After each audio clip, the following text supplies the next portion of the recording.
منورين البيت يا جماعة. ده نورك يا عم. ده نورك يا عم، الله يخليك. بص يا حاج، بدون اي مقدمات كده، احنا جايين النهارده نخطب بنت حضرتك لمين صاحبي. قلت ايه يا عمي؟ ايه طلباتك؟ لا يا ابني، انا ماليش اي طلبات، ده احنا بنشتري راجل. والله وعرفت تنقى ميمس يا ابن المحظوظه. امال ايه يا صاحبي؟ وانا اختار حاجه اي كلام يعني ولا ايه؟ خير يا ابني، في حاجة ولا ايه؟ لا يا عم، ده انا بقول له والله وعرفت تنقي العيله المحترمه الكويسه دي. الله يخليك يا ابني، كلك ذوق. وانت شغال ايه يا ابني؟ لا لا لا، ما اقولكش يا عم بقى. بيشتغل ايه؟ ده بيشتغل موظف في شركه اتصالات ومرتبه كويس جدا. ما شاء الله ما شاء الله، عندك شقة يا ابني؟ لا لا لا، ما اقولكش يا عم، ده عنده شقة يا عمي ولا السرايا. ما شاء الله، الشقة دي بتاعتك يا ابني؟ ايوه يا عم.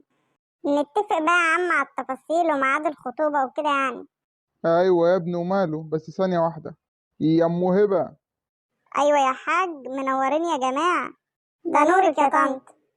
ده العريس بتاع هبة يا حاجة، سلمي عليه وعايزين يتفقوا على التفاصيل والخطوبة وكده يعني. اه وماله يا حاج، نتفق. مبدئيا كده احنا عايزين خاتم ودبلة وثلاث محابس. ايه ده يا حاجة؟ اللي ثلاث محابس ليه؟ هي ماسورة صباعة مفوتة ولا ايه؟ ما يصحش كده حموكشة. يا جدع الكتم خالص، هو ايه ده اللي ما يصحش؟ انت مش سامع يا ابني ولا ايه؟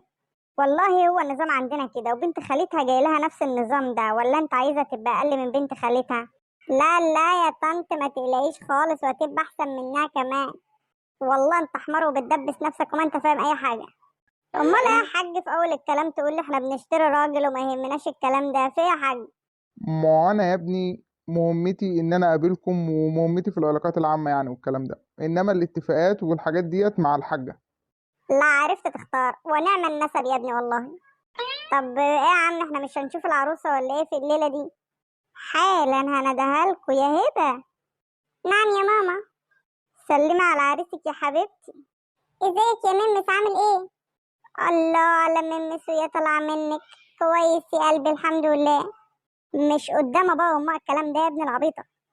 اه تصدق صح. هروح اعمل لكم الشاي. طب كده يا حاج نقرا الفاتحه ولا ايه؟ لا يا حبيبي استنى قبل ما تقرا الفاتحه، احنا نظام عيلتنا ما بنجيبش عزال ولا الكلام ده، العريس هو اللي بيجيب كل حاجه. هو ايه اللي نظام عيلتكم يا حاجه ما بتجيبوش حاجه ازاي يعني؟ اهو يا ابني والله هو ده نظامنا. خلاص بقى حموكشة. هو إيه يا ابني انت اللي خلاص؟ انت فاهم انت هتعمل في نفسك ايه، ولا انت شارب حاجة ولا ايه؟ بحبها يا اسطى. حبك برص انت وهي يا بعيد. طب يا حاج هو موافق بقى، هنعمل ايه؟ نقرا الفاتحة. على بركة الله، اقرا يا حاج، اقرا بسرعة. الفاتحة على روحك يا ممس يا صاحبي. الله يرحمك يا ابني.